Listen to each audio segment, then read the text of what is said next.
Destination secret, packing mood on. আমি তো সব কিছু গোছাচ্ছি।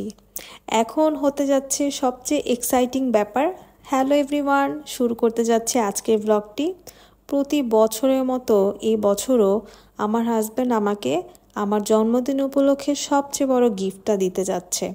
প্রতি বছরই সে আমাকে জন্মদিন উপলক্ষে একটি ট্যুর গিফট করে, তো এই বছরও ব্যতিক্রম নয়। প্রতি বছরের মতো হাজব্যান্ড থেকে যে বড় একটি উপহার পাই, একটি ট্রেডিশন হয়ে গিয়েছে, এটা কি মিস দেওয়া যায়?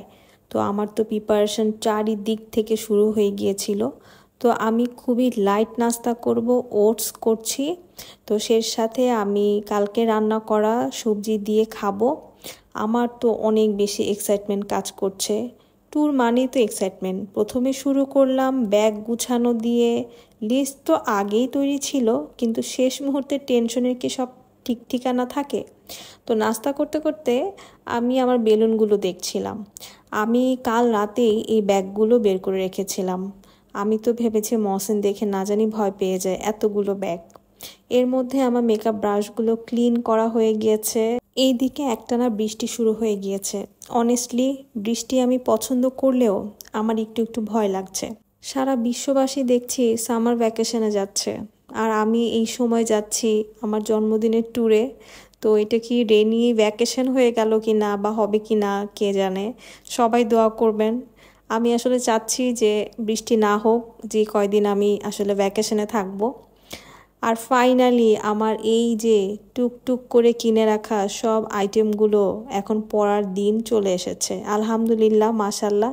আমি তো অনেক আগে থেকে আমার শপিংয়ে প্রিপারেশন শুরু করে দিয়েছিলাম। আমি তো জানতামই যে সে আমাকে এই সুন্দর একটি উপহার তো দিবেই দিবে। তো আজকে কোনো রান্না হবে না, ডিম সিদ্ধ করে রেখেছি। কারণ গতকালকে তো আমি রান্না করে রেখেছিলাম, আপনাদেরকে তো বলেছি। তো আজকে সেগুলো শেষ করব, সব কিছু খালি থাকবে, আবার বাসায় এসে পরে রান্না হবে। তো এর মধ্যে আমি কুশি কাটার তো কত কিছু যে নিয়েছি। আর আপনারা কি গেস করতে পারছেন আমি কোথায় যাচ্ছি? আমার জিনিসপত্রগুলো দেখলে কিন্তু বুঝে যাওয়া কথা। এরপর আমার খাজানা খুলে বসার পালা। আমি একটা একটা করে আমার কিনে রাখা সব ড্রেস বের করছি, খুঁজছি। আসলে এত আগে থেকে প্ল্যান শুরু করেছিলাম। শাড়ির ডোরটাও একটু দেখলাম, যদি শাড়ি পরতে ইচ্ছে হয় কোন শাড়িটা নেওয়া যায়। তো কফি বানিয়ে নিলাম, গরম গরম কফি। আসলে একদম হাতে সময় নেই, লাস্ট মোমেন্টে চলে এসেছি। সব কিছু আমি বের করেছি। ইভেন নতুন ড্রেসের ট্যাগগুলো আমি খুলিনি, সেগুলো খুলে খুলে সব কিছু রেডি করছি। আর আমার বাসায় 2 রুমে 2টা আলমারি হওয়াতে আমি খালি ছোটাছুটি করছিলাম। এক আলমারিতে ওয়েস্টার্ন সব ড্রেস রেখেছি, আরেক আলমারিতে ট্রেডিশনাল শাড়ি। কি যে একটা অবস্থা। আর মহসিনের জন্য আমাকে কাপড় বের করে রাখতে বলেছে, কিন্তু আমি এই কয়েকটা কাপড় বের করেছি। আর আমার কাপড়ের এই যে অবস্থা। এর মধ্যে আমি একটা পার্সেল ওপেন করলাম, প্রেশাস ফ্যাশন পেজের এই যে সুন্দর ক্লিপটি, এটা যে কি সুন্দর সামনাসামনি দেখতে। আমি এইটা ঠিক করে রেখেছিলাম যে এই ক্লিপটা আমি নিবই নিব। তো এটা ফাইনালি আমার হাতে, এবং দেখতে পুরো রিয়েল ফ্লাওয়ারের মতো দেখা যায়। এত বেশি সুন্দর। আমি তো এটার আনপ্যাকিং একটি ভিডিও দিয়েছি, আপনারা নিশ্চয়ই দেখেছেন। বলুন তো, সুন্দর না? আমার কাছে বেশ ভালো লেগেছে। আজকের ব্লগে আসলে আপনাদের সাথে শেয়ার করছি আমি একটা জায়গায় গেলে কিভাবে সব কিছু প্যাকিং করি। আমি প্রথমে কি কি পরবো, কি কয় বেলা পরবো, কয়দিন থাকবো, ওইভাবে ড্রেস সিলেক্ট করি। এরপর প্রতিটা ড্রেসের সাথে ম্যাচিং করে করে আমি জুয়েলারিগুলো সিলেক্ট করতে থাকি। এর মধ্যে গাছে পানি দিয়ে নিচ্ছি, কারণ 2-3 দিনের জন্য তো থাকবো না। যদিও বৃষ্টি পড়ছে।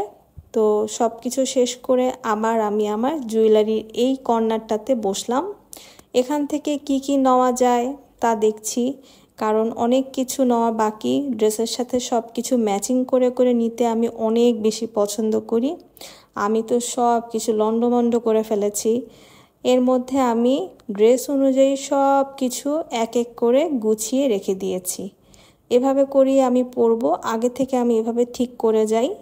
এরপর আমার প্রতিটা ব্যাগ আলাদা আলাদা থাকে, স্কিন কেয়ারের জন্য একটা, মেকআপের জন্য একটা, এভাবে করে থাকে সব কিছু। এসেনশিয়াল কিছু জিনিস থাকে, তারপর হচ্ছে মেডিসিন নেওয়া হয়।